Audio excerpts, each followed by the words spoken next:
Assalamualaikum warahmatullahi wabarakatuh. Bismillahirrahmanirrahim. Rabbi shrah li sadri wa yassir li amri wahlul 'uqdatam min lisani. Allahumma shalli wa sallim ala habibika Mustafa Muhammadin wa ala alihi wa sahbihi asmin. Nama ba'du. Yang sangat saya hormati, sangat kita hormati Kiai Haji Aufal Marom selaku Ketua Yayasan Al Anwar 3, pimpinan sekaligus pengasuh Anwar 3 Kiai Haji Abdul Ghafur, wonten Gus Iid, Mas Najib, sedanten yang saya hormati semua dosen, adik-adik yang saya cintai. Saya ini alhamdulillah malam ini derajat saya naik senaik-naiknya karena seumur-umur saya ini hanya bangga punya guru Mbah Mun.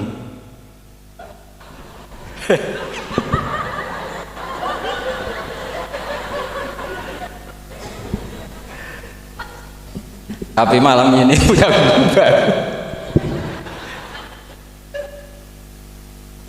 Nah, ini sekaligus dicatat oleh Ketua Yayasan Gus Aufal tadi, Pak Amin mengaku saya muridnya. Ini satu kezaliman.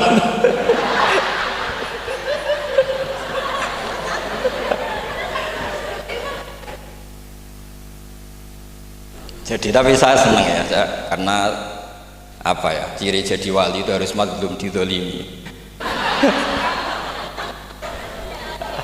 Jadi saya pastikan tidak balas lah, karena beliau ngangkat derajat saya. Saya tadi pertama bilang murid saya Gus Batu, saya senang sekali, seseneng-senengnya, karena baru ini malam tersial saya. Saya dulu masih ingat ketika Gus Najih di Mekah terkenal alim alamah karena ngarang kitab. Gus Ghafur tahun pertama Mbah Mun muji-muji karena mumtaz di Al Azhar. Jadi beliau-beliau ini heboh karena karir akademiknya. Kalau Gus Amin karena ngelepas kambing di musola.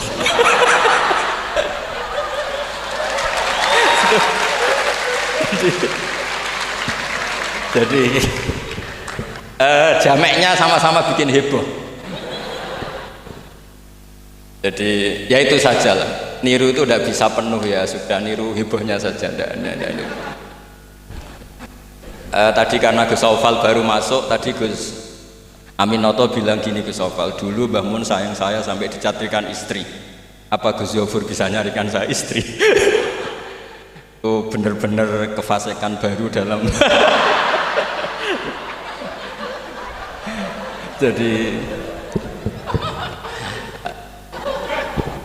jadi kita rileks saja, karena ini apa ya, guyon itu bagian dari ibadah kelas tinggi. Ya ini betul, saya dulu mengkaji sama Gus Ghafur seperti beliau tadi cerita. Di antara kegiatan beliau kalau malam belajar usul fikih, kita belajar bareng-bareng. Di antara pendapat usul fikih yang menyenangkan kita itu adalah mubah itu wajib, dan itu saya kenang betul. Isma min mubahin ila wa yatahaqqaqu bihi tarku haramimma. Saya tahak pokok bisukun tarkul qadhi wa bisukut tarkul qadam. Itu pasti Pak Amin tidak bisa hafal sebanyak ini, tidak bisa. Jadi dia itu pelarian, karena ngapalkan nggak bisa, ya sudah gojlok saya. Tapi ya tetap tidak level lah, kira-kira gitu. Tidak level, jadi nggak level. Artinya begini ya, malam ini kita guyon nikmati suasana seperti ini dengan Gus Ghafur, dengan Gus Aufal. Malam ini artinya kita ada dugem. Malam ini kita ada zina, ada dugem, tidak melihat hal yang maksiat. Jadi mubah itu tarkul haram. Tarkul haram wajib, meninggalkan haram itu wajib. Berarti fi'lul mubah juga wajib. Tapi mubah loh ya, bukan lepas kambing di musola. Kalau itu tidak wajib ya tidak mubah, haram. Tapi di pondok ada adat, kalau yang melakukan itu Gus itu makfu. Jadi kalau di bab najis ya najis makfu lah, itu kira-kira. Artinya khazanah kita cukup untuk menganalisis itu. Saya memang di antara murid yang sering mengkaji Mbah Mun secara fikih. Saya pernah bilang di rumah dinasnya Gus Yasin, bagaimana beliau tadi menyinggung, ketika Gus Yasin diduetkan dengan Pak Ganjar, ini menjadi fikih abadi bahwa ada fikih besar, yaitu ulama tidak ada tradisi atau tidak boleh ada tradisi berhadapan-hadapan dengan umarok. Kita sama-sama berduet untuk kelangsungan bangsa ini secara damai dan bermartabat. Jadi nggak penting menurut saya Gus Yassin wakil gubernur, apa Gus Yassin ketua DPR dulu, Kak Kamil ketua DPR, Gus Kamil. Yang menjadi penting bagi kita adalah fikih ini akan abadi. Itu juga ketika Gus Zufur sekolah sampai doktor, bahwa ulama sealim Mbah Mun, putra Mbah Zubair tidak anti dunia kampus, sehingga Gus Zufur sekolah ya sampai doktor. Juga beliau tidak anti khusyuk, tadi kata Gus Iid, khusyuk yang dimaksud Yai bukan terus khusyuk, karena Yai sering menghentikan manis zada khusyuan zada jalan, terus ada orang kayak Gus Amin, dia nggak khusyuk supaya nggak dikatakan bodoh. Itu memang cara beliau melawan makalah itu. Kalau beliau khusyuk kan nanti zada apa? Jalan, maka pura-pura ada khusyuk, selain itu fakta terus ya sudah jadinya seperti itu. Saya itu sering meneliti fikihnya Mbah Mun, mulai yang tadi. Saya masih ingat ketika Yai mau ketemu Bu Mega ketika mau haji. Yai tindak Jumat, ketemu Bu Mega itu Sabtu, beliau terbang Ahad. Di antara yang dihentikan ke santri-santri, kira-kira gini maknanya, besok saya ketemu Ibu Mega dan ini bagus supaya Indonesia damai karena ulama dan umaroknya ini satu kombinasi antara nasionalis dan religius. Beliau itu paling menghindari kalau Indonesia chaos kemudian ada dosa yaqulu ba'dum ba'da. Kalau chaos itu mungkin potensinya saling bunuh, saling apa. Sehingga ketika melihat Mbah Mun ketemu Mega itu pikiran pertama saya adalah sabut bima, jangan sampai terjadi. Karena biatan pertama Al-Quran adalah wa idza akhadna mitsaqakum la tasfikuna dima'akum. Dan itu beliau melakukan itu dengan cara yang sangat elegan. Ketemu orang yang benar-benar jadi aktor di Indonesia. Siapa yang nggak ngerti Mbah Mun aktor penting dalam perjalanan agama di Indonesia. Mega sebagai simbol nasional. Beliau dengan besar hati ketemu, dan itu kita membaca fikih sebagai bentuk hiknan lidima'il muslimin, upaya supaya Indonesia itu damai baik-baik saja. Saya tentu belajar banyak dari Gus Zufur ketika menafsirkan kenapa Al-Barjanji itu menjadi mujad. Kata Gus Zufur, padahal karangan Al-Barjanji itu tidak besar-besar kayak Sayyid Zabidi yang ngarang. Karena ketika negara lain bingung, ya, kata beliau bingung menemukan format Islam, masih perang, mencari bentuk ini Sunni atau apa, ribet perang. Indonesia itu terbangan. Betapa indahnya Indonesia, serasa perang, terbangan. Ya ini gejolak-gejolokan, ya rileks santai. Sampai saya tidak tahu ini kiai dari mana. Makanya ini sekaligus untuk mahasiswa baru, cerminan dosen Anda ya, mulai yang waras kayak Gus Zufur sampai yang kewarasannya kita tidak tahu tapi ya waras. Itu tadi Gus Zufur menambahkan Aminoto Setio Garwo. Saya tidak tahu itu tambahnya Gus Zufur apa ada di aktenya, nggak tahu saya. Tapi saya kenal Gus Amin itu lama sekali. Jadi saya tidak perlu cerita kalau beliau pernah ngaji saya karena nanti kasihan.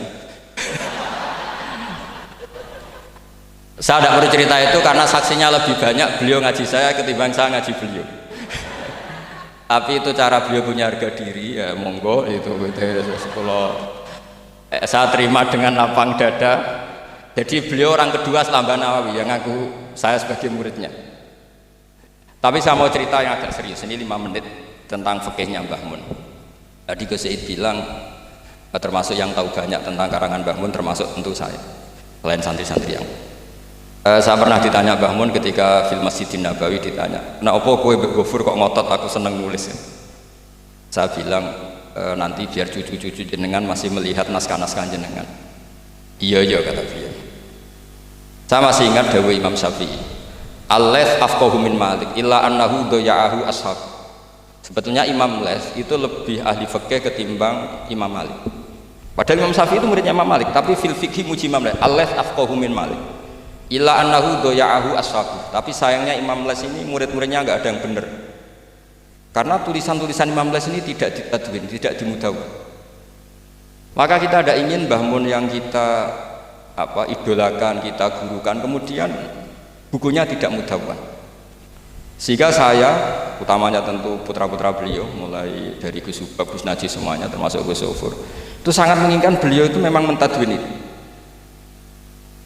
Saya beri contoh misalnya begini, kepandaian Imam Laits dibanding Imam Malik.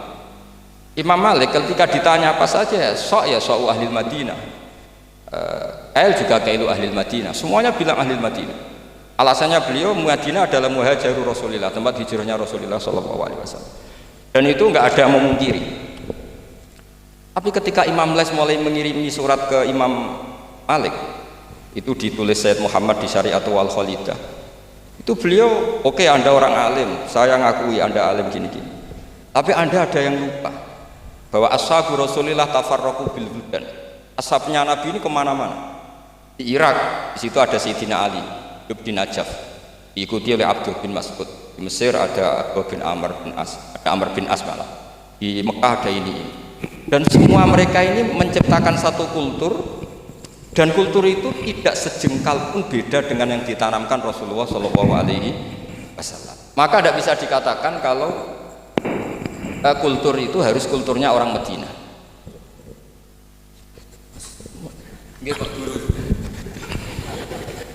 Ini naik pangkat ini, seorang guru melayani muridnya. Ini juga cara beliau untuk mengalahkan saya di dunia wali. Jadi makanya pura-pura tawadhu. Nah, Al-Laits afqahu min Malik. Beliau punya sekian contoh bahwa orang Irak itu tidak kalah kerennya lah kira-kira gitu. Tentang ukuran-ukuran sok, karena Sayyidina Ali di situ juga menciptakan kultur.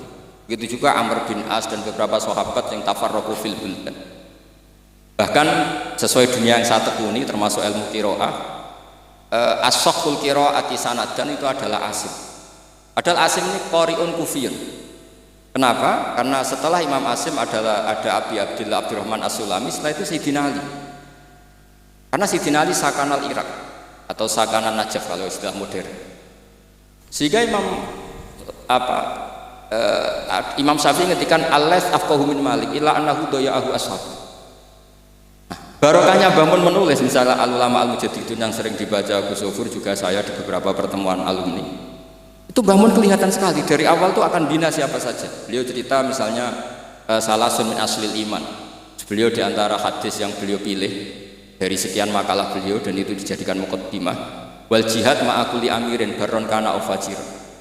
Was salat khalfa kulli muslimin ya baron kana ufajir. Jadi beliau memilih berteman siapa saja, membina siapa saja itu amdan, bukan sahwan. Karena beliau adalah periwayat dan penulis hadis, tentu ya diriwayatkan Nabi Dawud, memang ditulis di situ. Sudahlah kita ikut berjuang ma'akuli amir. Jihad itu di konteks Indonesia tentu mempertahankan supaya sholat ini sesuatu yang indah. Kita tahu yang bikin masjid di mana-mana itu departemen keuangan bikin masjid, kepolisian bikin masjid, kabupaten bikin masjid, gubernuran bikin masjid. Itu kalau nunggu bisaronya Pak Amin dari setel itu gak jadi masjid, yakin.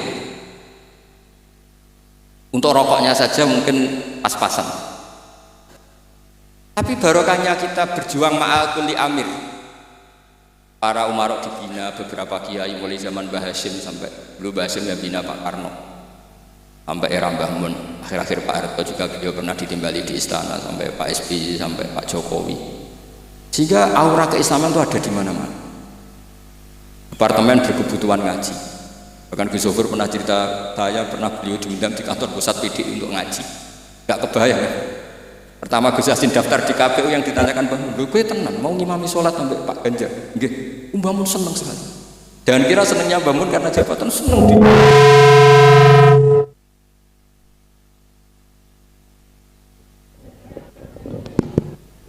Jadi Mbah Mun ketika Gus Yassin cerita sholat tadi itu senang sekali. Senang sekali diceritani bahwa barokahnya Gus Yassin di Wetan itu ada dengan tanda petik, ada komunitas yang kayak sholat tuh jadi ukuran. Saya meskipun nggak nangis di depan umum kayak Gus Amin tadi, saya juga heran kok bisa nangis. Itu saya heran betul, dan saya tetap husnudzon itu asli. Ya agak-agak memaksakan husnudzon saya, tapi ya sudahlah saya husnudzon kalau itu asli. Itu saya sering nangisi fikihnya Mbah Mun. Di antaranya adalah saya pernah sejagongan sama Gus Hasib bin Wahab, termasuk pendiri NU Wahab. Saya cerita prestasi Mbah Hasyim, Gus Wahab, Bisri Sansuri, juga beberapa Kiai Ahmad Siddiq, Wali Maksum, sampai cerita Mbah. bahwa para kiai ini berhasil menciptakan satu entitas agama menjadi tolok ukur. Jadi barokahnya mereka berjuang secara tadrijan, secara gradualisme, secara proses. Sekarang itu calon bupati kok tidak sholat, itu tidak keren. Dan tidak dipilih. Gubernur kok terkenal nggak sholat, itu pasti nggak dipilih. Artinya kiai ini berhasil, bahkan nilai-nilai politik pun harus bersama nilai-nilai apa? Agama. Pejabat kok ketahuan selingkuh itu habis. Artinya nilai-nilai yang menurut agama mungkar, satu hal yang buruk, itu juga buruk di perspektif politik Indonesia. Jadi kayak, dan itu tanpa bikin negara ini terus kayak jadi negara Islam. Kurang apanya coba ijtihad guru-guru kita yang luar biasa. Saya pikir sampai di sini aja, nanti moderator biar balas saya supaya saya lebih madlum lagi. Semakin madlum semakin derajat saya akan naik. Dan monggo Gus Amin kalau mau memadlumi saya persilahkan, karena saya ini kan apa ya, sudah terlalu kuat lah, kayaknya agak ngefek. Tapi nggih monggo lah, kalau artinya ini sekali-kali saya ngomong serius. Jadi dulu nyuwun sewu, kita pengajian saja harus lapor, harus izin, bahkan ada istilah SIM, surat izin apa mubalek ya dulu. Namanya juga SIM. Ini abahnya Pak Rafiq itu ya temannya bapak saya. Masuk teman bodoh nih. Ini masyhur ini. Ibunya Pak Rafiq ini nggak pernah masak enak, kecuali ada tamu. Akhirnya kerja sama bapak sama Mbah Mun, kalau Jumat pagi disuruh ke situ. Terus Mbah Musa ini abahnya ini, Bu, engkau apa ono Kiai Nur Salim ono Mbah Mun masak, iya, terus masak enak, terus bapaknya ikut makan enak itu. jadi Kiai dulu itu seni, sampai kepen mangan enak itu harus bodoni istri. Dan itu semoga bodoni yang wajib. Karena apa ya? Seneng itu wajib akhirnya. Makanya saya dengan Pak Rafiq ini ya mulai dulu ya kayak saudara, karena dulu Mbah Mun, Bapak, Mbah Musa itu ya teman, termasuk kalau harus bodoni istri ya bodoni. Akhirnya ya tiap Jumat itu main ke situ. Karena itu dengan cara itu makanya enak. Kalau enggak ya tempe terus gitu. Nah itu bisa ditiru. Bisa ditiru. Jadi ya bagus lah itu kalau itu. Solutif itu kata kesit. Ya monggo niki moderator malih Gus Amin. Assalamualaikum warahmatullahi wabarakatuh.